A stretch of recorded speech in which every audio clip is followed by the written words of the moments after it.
Hey everybody, this is Jason Campbell, your host for Superhuman at Work. I am bringing back a very important guest given our situation in the world. And interestingly enough, the last time we had a conversation, we talked about why you need to consider remote work as part of your work arrangement in a current situation. This was recorded back in November last year. I am bringing back Liam Martin to kind of see what's happening with the world of the workplace. Why is remote work such a necessity and how lucky we are in today's technology to be able to do so?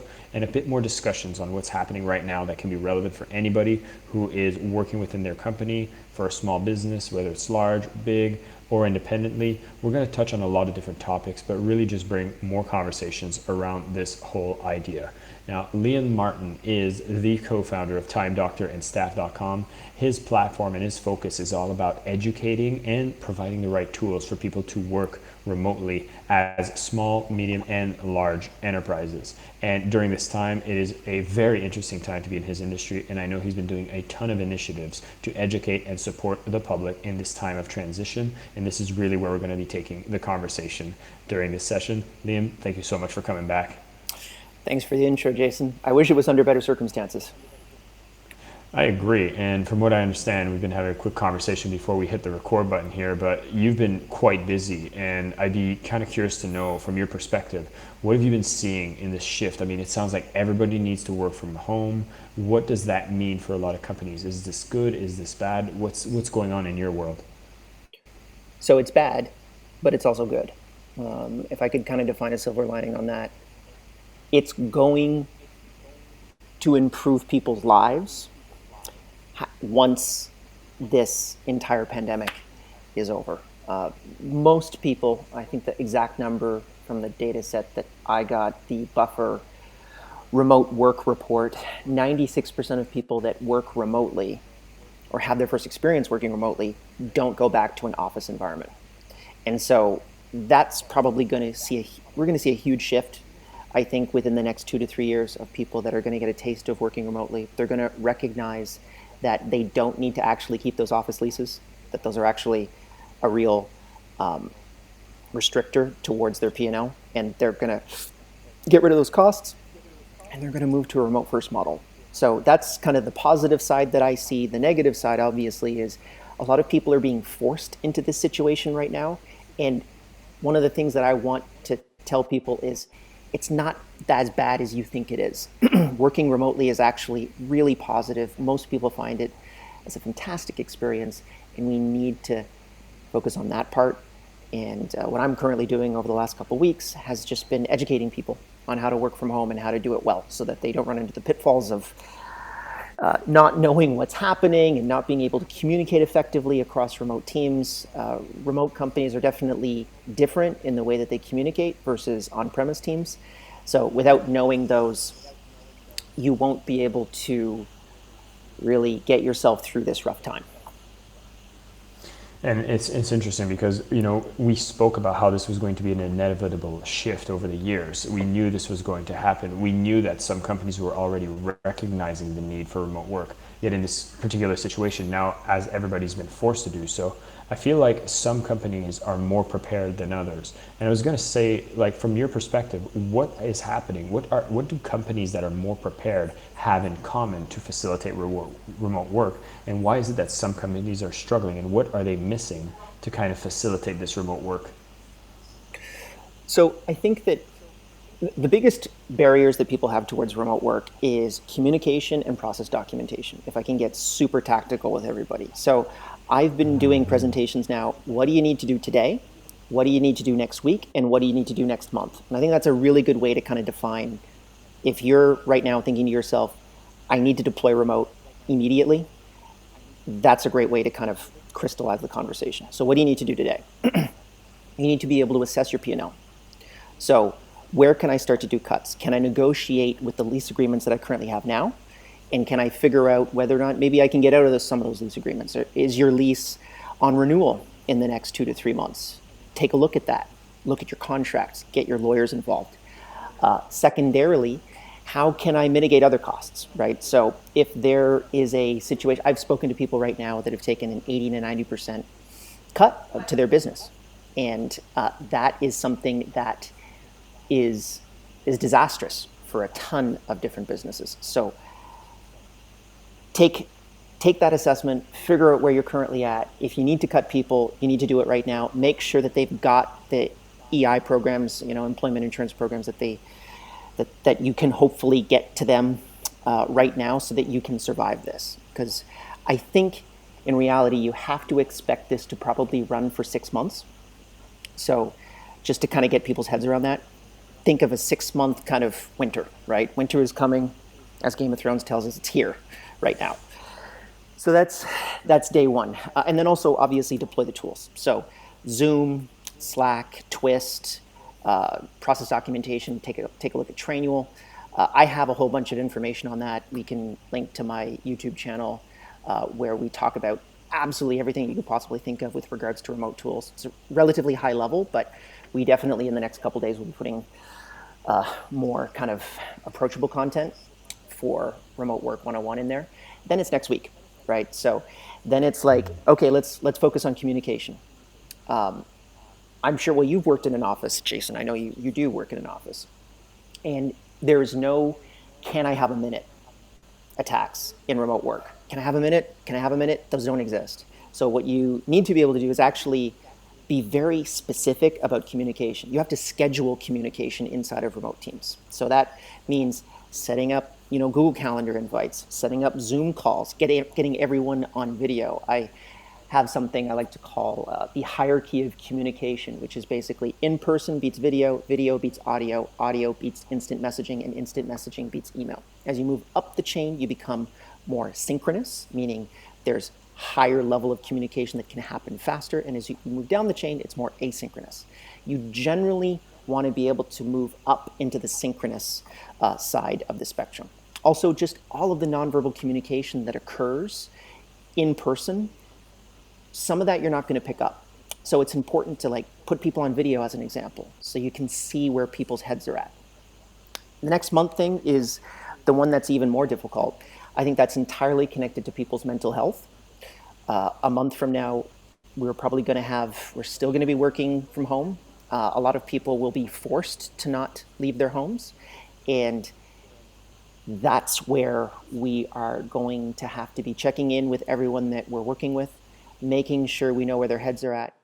Do they need something? Can you help them get something that would reduce their anxiety by 10, 20%? That's really what our jobs are as business owners and as managers and leaders, is to be able to make sure that everyone is working efficiently. And then the last point, which is kind of just a little addition on top of that, you need to be able to deploy mitigation strategies inside of your business.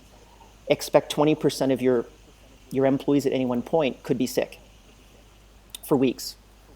Also expect that some of those people may have what I like to call sacred knowledge. So it's something that's absolutely critical to the business that one person knows. So if Jason knows how to do payroll and he's the only guy that can do payroll for everybody, and all of a sudden Jason is quite sick and he can't get to his computer, we can't do payroll.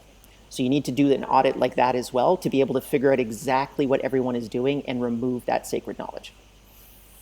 This is such a powerful framework, Liam. This is why I love having you on the call, because you're so tactical and precise. And obviously, this is not the first time you're communicating these protocols. And one thing I feel fascinated about is this whole idea that process documentation is now the conversation you're having, which it seems to me like every company should have taken this as a step that is so essential to grow, to scale. And now it seems like people just don't have the luxury of relying on quote unquote superstars that you could just kind of get around. They kind of operate a black box of operations. But now, as this is going to have so many different transformations, these black boxes are not sustainable anymore. And it's because of this environment that now we kind of face reality that this process documentation should have been happening a long time ago.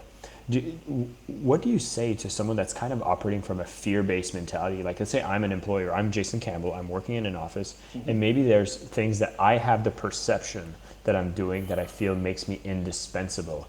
And in this kind of environment where everyone's being afraid, and let's say I would take a position saying, oh my God, I'm afraid of losing my job, I better not tell anybody that I'm operating this black box, so that's why I'm indispensable. Is there like a counter argument that you tell the people who might have that mentality so that everyone kind of understands why process documentation is so critical? I think that that's a really dangerous mindset to have. And I can understand that people are scared right now. I can understand that employees are scared right now. But the reality is if you are not taking that sacred knowledge and sharing it with others, it could result in the company no longer functioning. So super critical that you, and there are various options that you can work with. We use Google Apps for Business, right? So you have these cloud documents that you can share. You can start with that for free. Another really great one is about.gitlab.com/handbook. That is the largest singular remote work process document on planet Earth. It's 3,200 pages. It's completely open source, and GitLab actually encourages you to just fork it. So you can literally build your own process document. They have everything there for you that you could possibly want. Go through that document, pick out what you want, deploy it yourself. And then if you want more of an advanced tool, I would suggest you check out Trainwell. It is a paid tool, obviously, but that's one that's really great if you want to get very serious about this and build out all those processes. But yeah, it's so important as an employee right now. You have to think about the survival of the company, because the survival of the company will result in you still being employed in 6 months.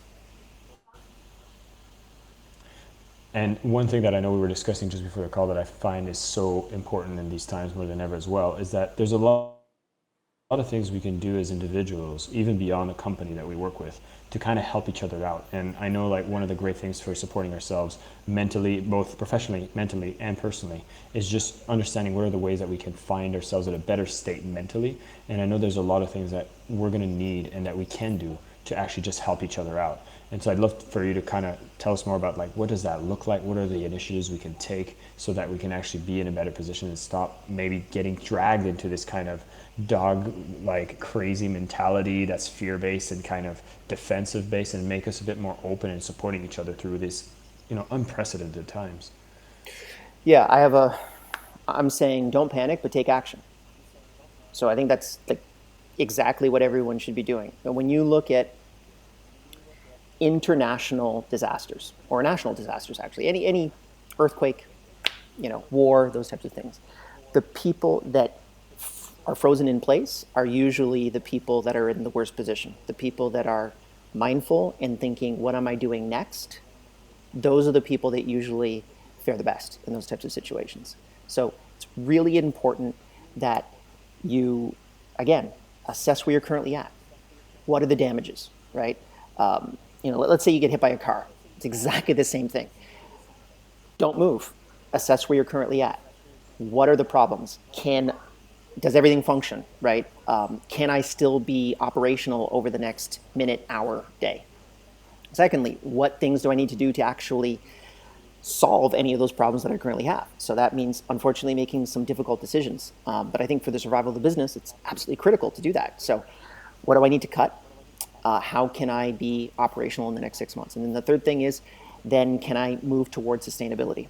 So can I make sure that everyone is operational? We have the levels of anxiety are understandably going to be high, but we need to be able to hopefully reduce those as much as humanly possible. And that's the most that I can really give people right now. We're in uncharted territory. This has never happened. I mean, the last time this happened was 1918.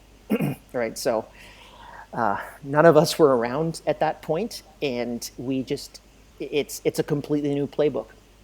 So important for everybody to also kind of take this a step at a time. For us, even, we're just thinking to ourselves, how can we help people work from home? That's the next 2 weeks, because everything that we do over the next 2 weeks, and honestly, hourly and daily, because everything that we do can flatten that curve, remove the amount of infections that are currently occurring, slowing down the expanse of the virus. Then after that, we don't know what we're going to do next. To be completely honest with you, that's probably where we're at right now. I mean, by the time we got this out and everybody's listening, We don't even know because it takes a few days to produce these podcasts. So we're doing our best to stay up to date with the information that is most relevant for you. And this is really what we want to bring to you for Humans at Work. We just want to bring these conversations so you can start thinking more strategically. And I just love how Liam just laid everything out from a perspective of the short, medium, and a little longer term. But the fact is the long term is still such an unknown for everybody. And I wanted to kind of go back to this working from home idea. I know for me, I actually spoke about my experience working from home. I know the ideas of setting boundaries and time boundaries, space boundaries with regards to understanding what is on work, what is off work. Do you have any personal recommendations that you give into companies when it comes to setting those kinds of boundaries? Sure. Biggest one is mental health, right? So you need to be able to make sure that you can work remotely in a sustainable fashion. And the biggest suggestion that I can make to people is number one, if you have your own space, so if you have your own office, it's going to be a lot easier. But tell everyone inside of your home that you're living with, you need to respect that space. When I go into that office and I close the door, I am now working.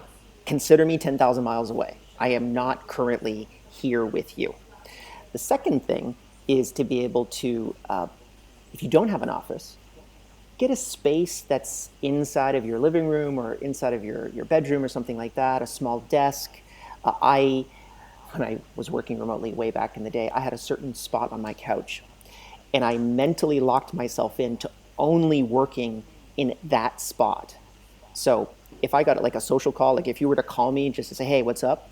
I would get out of that spot and I would take the call that way. And that's a really good way to kind of almost pull your mind out of I'm going into work mode versus social mode. When you interact with other people inside of your home, the Gata minutes that are not work related, right? You're going to get the Gata minutes, but they're going to be from your wife, your husband, your brothers and sisters, your parents, those types of things.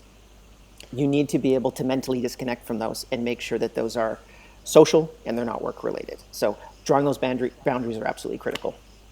It's so funny you mentioned that because I had a similar issue when I was running my own company and I was in real estate. And the first office that I'd set up, I had actually set my desk to be right next to my bed in my bedroom. And to me, that was a big no-no. I ended up just not being able to draw boundaries between my rest time and my work time. Yeah. And I actually hit a depression. Yep. It was caused by stress. I couldn't go to bed because I always felt like there was something more that needed to be done. And I think a lot of people during these transition times, especially, there's so much workload that has been thrown on. There's so many new things to learn, and it causes even more anxiety. And if you don't have a space where you can disconnect, kind of recharge, and then know that there's a space that you work, for me, like it completely didn't work. I basically set my home office that I'm doing right now. It's outside of the bedroom. It is this dedicated desk, and I'm learning on what does it mean to set boundaries, and I'm also testing like, okay, if I'm in the living room, am I intruding on the boundaries of other people's living space and Sure. their lives? And so I'm trying to see what if I move it to a different bedroom that's not mine, that's a corner that's not being used,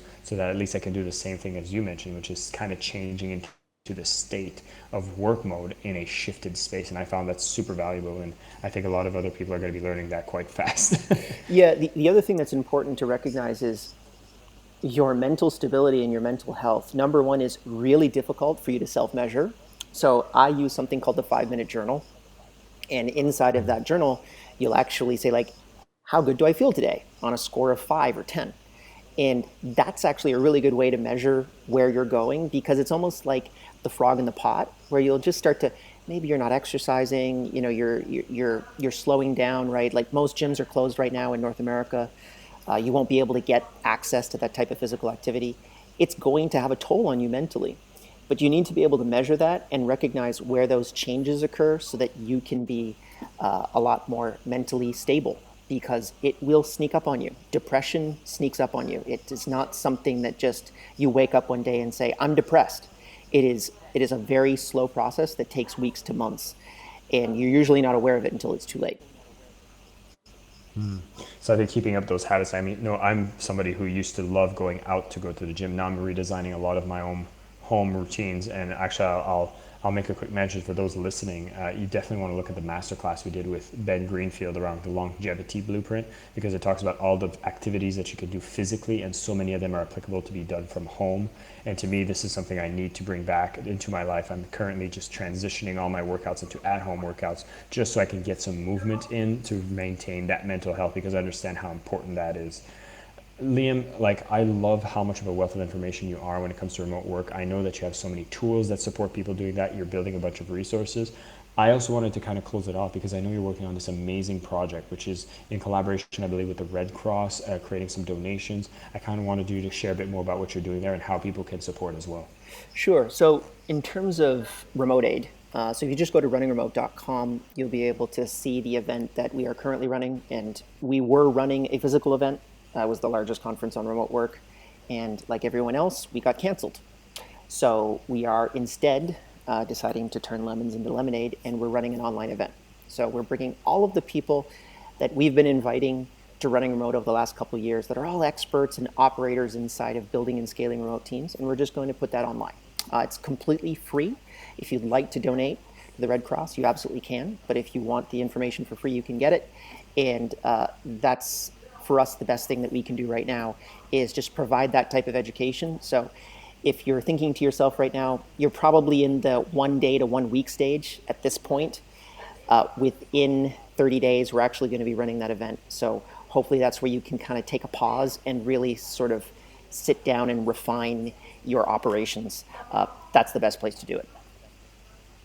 Liam, thank you so much for taking a few minutes to come and discuss a bit what's happening within the world, especially with working remotely, working from home. Your insights are so rooted in experience. You've been doing this for years. You've been advocating working remotely for years. And now as everybody goes through it, it's amazing to have you available to share some of the insights that people need to transition into in a very rushed fashion.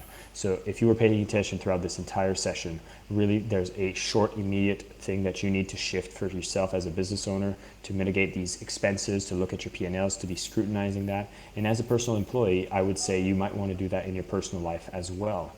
And then as you're transitioning into remote work, look at the technologies that support the things that you're going to need to operate over communicate. Talk about how you can bring those different layers of communication that were shared, from the email moving all the way to video conferencing if the face-to-face cannot happen.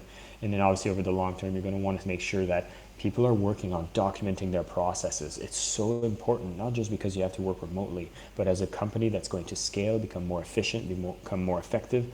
Document your processes and do what your documentation says. I know I'm personally training so many people at Mind Valley to be able to remove what I call the black box of operation, which is just this press a button and it seems to come out because a superstar is in place, but instead bringing it out into a process that anybody can jump in and help. And this is really going to help mitigate the risk of anybody being sick. That kind of controls the process. All of this are super useful things, and ensuring keep your mental health in check. Do the exercise, keep up the routines, try to get a breath of fresh air. If you're able to go outside and just get that breath of fresh air, learn to set some proper boundaries within your home, know what work time is, know when off time is, and try to make the most out of the situation. There is a silver lining. When everything gets back to normal, you might find yourself being able to be fully equipped to work from home when you choose to. And this is going to be a powerful liberty that we're going to get as a benefit of this experience. And as we're going through this experience, there's so many things we got to learn, and we're going to continue having these kinds of conversations with extraordinary people like Liam Martin. And do have a look at the link that I'm posting in the show notes so that you can look at the full event that talks about working from home, where you can even donate to the Red Cross. It's going to be an amazing event. Definitely check this out. Liam, once again, thanks for taking a few minutes, and everybody tuning in. Let us know other content that you want us to cover during these unprecedented times by leaving us some reviews, connecting with us directly. We appreciate your time. Thanks for having me, Jason.